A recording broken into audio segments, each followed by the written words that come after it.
So, what's the day in the life of a BRM at the National Lottery Community Fund look like?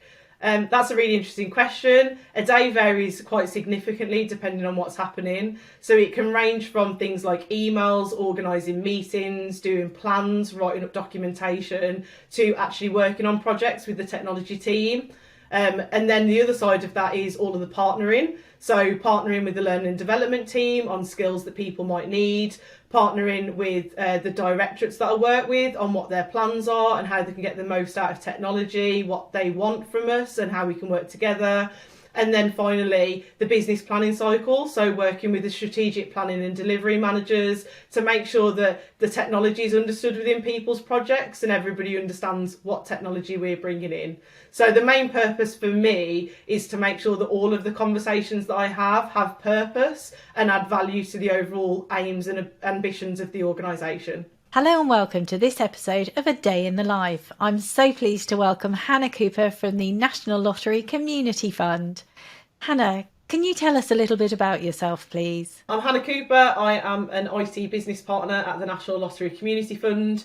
I've been at the fund for just under 3 years. When I joined, the role was brand new to the organisation off the back of a restructure of the technology team. And it was also brand new to me. So my previous experience is in project management offices and project management. So this was my first time doing a business relationship management role. And what does the National Lottery Community Fund actually do? The National Lottery Community Fund is the largest funder of community activity in the UK. We support people and communities to prosper and thrive, and that's off the back of National Lottery players' money. So National Lottery players raise over £30 million each week for good causes across the UK, and we receive that money and distribute it to the communities. So over the last 5 years, we've awarded in total £3.4 billion, of which £2.7 billion was National Lottery money. And all of that money goes to supporting communities to do activities, and we distribute that money. Wow, that sounds like a very worthy and very big job, Hannah. It sounds like you've got some amazing purpose in there. Can you tell me, before you started this role, had you even heard of the BRM role? So BRM came in after I'd actually joined the role. So when I actually saw the role come available, and it aligned to the kind of things that I like to do. So I like to work with people and I like to work on change. And I'd reached a point as a project manager where it was still interesting to me, but I wanted to be out there more with people, not in the back. So it was a brand new opportunity for me, really. It was a career change. And the term BRM only really became apparent to me when I attended a free BRM community event. Found it online and we were like, okay, let's go to it. And I got the pleasure of meeting some of the BRM network and the BRM Institute. So that was the first time that I actually heard of it as a profession, not just the role that I was in. So you came to the BRM event, you discovered the role, and now you are a BRM. So do you feel that you need technical experience and a technical background to be able to do the role? No, not necessarily. I think my experience working in an IT department before applying to be the IT business partner obviously was a necessary skill, purely from my experience of IT. But my personal background isn't in technology. So my degree is actually in the arts, and a lot of my roles before this were more in administration and project management. So when I came into the IT business partner role, although I'd got experience of IT as a department, I don't have any personal technical skills or qualifications around that. So I think for me, actually, the business partnering world and the business relationship management world, the importance on being able to make relationships and maintain them and communication skill is something that is more of a natural skill I feel that people have, whereas you can learn the technology skills. So for me, being able to speak to people is something that I thoroughly enjoy doing, and it's something that's a necessity as part of this role, whereas I've got colleagues I can turn to for the technical help, but I've also learned a lot about technology on the way. So things that I didn't think I'd ever need to know, or things I ever got when I was a project manager, around domain name changes and CNAME records and things, which still slightly go over my head but have become more obvious, even though I'm not the doer in those areas. I think it's probably worth noting as well that BRMs aren't just IT partners, and I think the role is evolving now. It's got so popular, and it's helped organisations so much that it's being adopted by other departments more and more now. So I think it can grow into the marketing role, HR, finance, other areas. Definitely. So actually, interestingly, at the fund, the IT business partner role was one of the last to be brought in the structure. So when I joined at the fund, there was already people business partners and finance business partners and the start of procurement business partners. So the IT role was actually one of the last to come in as part of that business partnering model.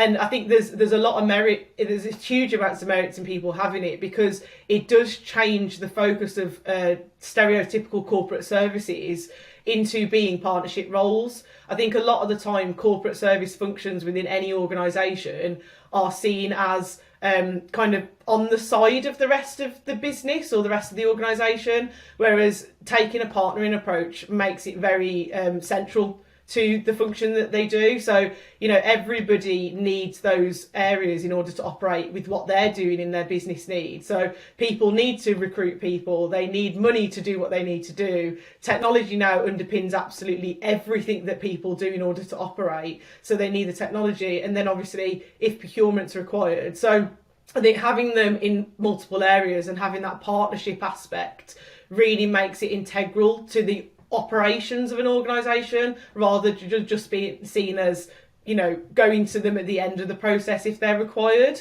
So I think I can see it moving a lot in other areas to see the value, but also not just having them in their separate areas as subject matter experts. Because I think that's a hotly contended subject about whether people need to be subject matter experts in order to be business relationship managers. And yes, you do need certain skills or knowledge of the area that you're in, but actually, as long as you're all working towards the aims of the organisation as a whole, then you are part of that organisation. So me, although I'm the IT business partner, I do get involved in conversations that aren't about technology, and that's because they align to what I need to understand, or I can help point in the right direction. So they generally then become organisation conversations. So with the BRM role, it seems obvious, but it really sounds like it is all about the relationships. It's not about that deep technical expertise. It's how you can build those relationships, and as a result of the relationships, improve the value within the organisation. So I know you started off the BRM role. I think you started it pretty much on your own. How has that developed, and how does the organisation see the BRM role now? So the BRM role was new off the back of a restructure within the technology team, and that doesn't necessarily mean, though, just because it was a new role, that the BRM capability didn't exist, because there's other people within the technology team who held relationships across the organisation. What it was to put a focus onto the fact that we wanted to be more relationship focused as a team. We didn't want to just be seen as a service provider. It was very much creating those partnerships in order to be able to work better, more efficiently, and as you say, add more value to the organisation. So when I first came into the role, it was quite operational, and I think that's reflective of where the team was and the maturity was.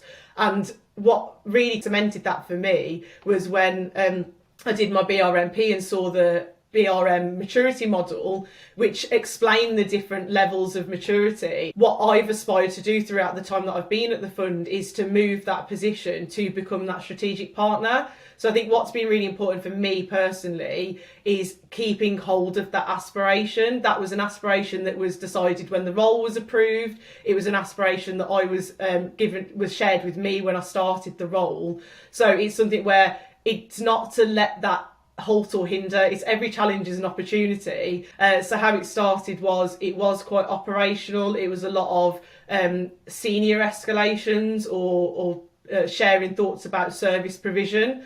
But you need to have all of those conversations in order to build relationships and rapport with people and deal with them. Something that really I feel strongly about is closing the loop.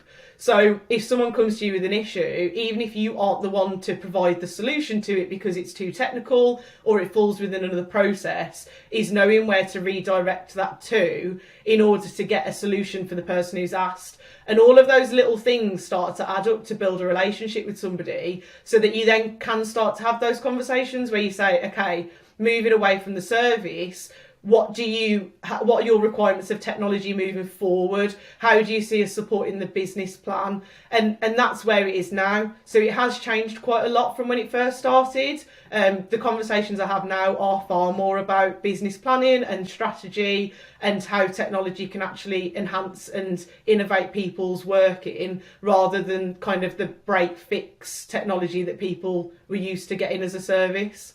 I think you're the only BRM in your organisation. How does it feel to be a standalone BRM? Do you need more of them? Within the technology team, there is only one business partner, which is me. So I am responsible for all of the directorate relationships that we have. It can be challenging at times because one of the core things of the role is being the eyes and ears everywhere, and when you spread, it can be difficult sometimes. But I think the focus for me is making sure that all the conversations that I do have are had with purpose. So there'll be times where sometimes I don't speak to somebody, but it's not because I'm not keeping in touch with them, it's because actually there isn't anything of interest to them from us, which means that, you know, we'd just be having a conversation, which is always nice to have, but it helps prioritise a bit better in terms of who you're speaking to and what about. It's not just me having those conversations, and this is where the BRM capability rather than the BRM role plays a huge advantage, because I do also have the deputy director and the heads of and the senior heads of having conversations as well. So one of the things that's been really important, because there is the one established IT business partner role, is that we all work really closely together and that we communicate regularly about who we're speaking to and what about, and we share the information that's coming in. So although I am on my own in that sense, I've got a team around me that are brilliant and also have those conversations, share that information. It would be nice to have an extra pair of hands sometimes. And I think depending on the scale of an organisation, so the National Lottery Community Fund has 900 employees. We're spread across the whole of the UK. So it is quite a large organisation compared to some other, you know, non-departmental government bodies or non-profits. But it's one where it becomes manageable when there's other people also doing the capability. So it sounds like it's a bit of a tough job being the only BRMP. It sounds like we've got a tough job to get a few more BRMs in there with you across the different departments. What advice would you give to somebody starting out in the BRM role today? I think if I was to go back in time with the knowledge that I've got now, and start the role, I think the big one for me would be looking out for opportunities. So again, it becomes that aspiration, where the aspiration for the role was to become, and luckily it's got to that position now, become that strategic partner and trusted advisor for the organisation. But when it started, it wasn't there. And I think actually accepting that that's okay. I think a lot of people think, you know, they have to come in, but sometimes organisations aren't ready for that level of business relationship management. So remembering where you want to be and working to that position is a really good thing to keep in your mind, rather than thinking, oh, I'm stuck in an operational space. Is actually, how can you navigate that and become where the aspiration was and is for the role? So that's probably one of my first ones. As I said, the opportunities bit.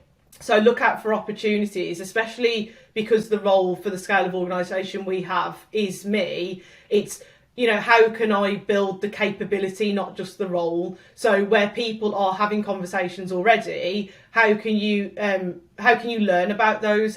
What are they speaking about? Who are they speaking to? And how can you help bring some structure to them? So it's not about taking ownership. And I think that's one of the first things that fell foul when I first started, was feeling, because there was a designated person with that role, that I had to be responsible for every relationship that the technology team had. And it's not the case, people build relationships over a long period of time. They build rapport. Those relationships can become friendships as well as professional relationships. So understanding who talks to who and what about, in order to then capture that landscape and say, okay, there's a gap here or there's not a gap. You don't need to have ownership for all of those relationships, but if you know what's being talked about, then you can have similar conversations, or you can provide key messages and start to bring that all together. And then the final point I'll probably make is around value. So I think, again, there's a lot of conversation about how business relationship managers bring value to an organisation. And actually, for me, working in a non-departmental government body, our money comes from national lottery players, and it comes from government, or it comes from other sources. And we fund communities to prosper and thrive in that situation. So the value that the role can offer there is about making sure that all of the services provided internally provide a way in which people can apply for funding, get a good experience from funding, which ultimately supports the community. So I think a lot of emphasis can be put on financial value. And in our case, we aren't a revenue making organisation. So for me, it's not about trying to make money, it's about giving the best experience and use the money that we do have, which, as I said, is public money, to be as efficient and effective as it can be to overall support the communities that we fund. So I think the National Lottery Community Fund is in quite an unusual position, because mostly companies are looking to affect that bottom line. I guess it is the same for charities and non-profit making, but it's interesting to see that perspective from it. I'm really interested to know, Hannah, how has the BRMP course and certification helped you in the role? The BRMP qualification has helped me quite a lot. And the main reason for that was actually providing me with reassurance about what I have been doing within the role of IT as an IT business partner. So I only actually did the BRMP earlier this year. Up until then, it was very much a finding my feet and, putting feelers out to people who did the role similar in other organisations to find out what they were up to. So what the BRMP offered me was actually an understanding of frameworks around it and things to look at. As I mentioned earlier, the maturity model was something that really resonated with me, because it helped me understand the journey that I was on as an IT business partner. I suppose the other thing that it gave me was connections. So I love networking, firm believer in networking, especially in the BRM role. And what it did was it gave me contacts of other business partners and business relationship managers who were on the course, who I do now keep in touch with. And that opened my doors, I suppose, to the BRM UK Community Network as well, and the BRM Institute. So it wasn't just about the BRMP for me, in that, yes, I do have a qualification now, and it did help me reassure myself in that what I was doing was on the right track. But what it offered me was access to a community, and it's been so lovely, especially because there is just me and my organisation, in order to be able to bounce ideas off people and speak to them about what they're doing in their areas, or any challenges I might be facing, or anything that we can share amongst each other. And that it's really lovely to have people who are so willing to share that information. It's brilliant to hear that the qualification has given you that confidence, and it really, really shines through. I think probably the support, you mentioned the communities and the events and BRM Institute. I think you've seen support from there and from your peers as well. The community itself, from where I can see, everybody seems to support one another. Do you find that you're benefiting from that support? Yes, I'd definitely say that I'm benefiting from that support. It's really nice to have a collection of people who do the same role but in completely different sectors with different lengths of experience, and to hear the different kind of challenges and questions that people have in private sector, public sector, charity sectors. So having all of those come together makes you realise that they aren't that far apart.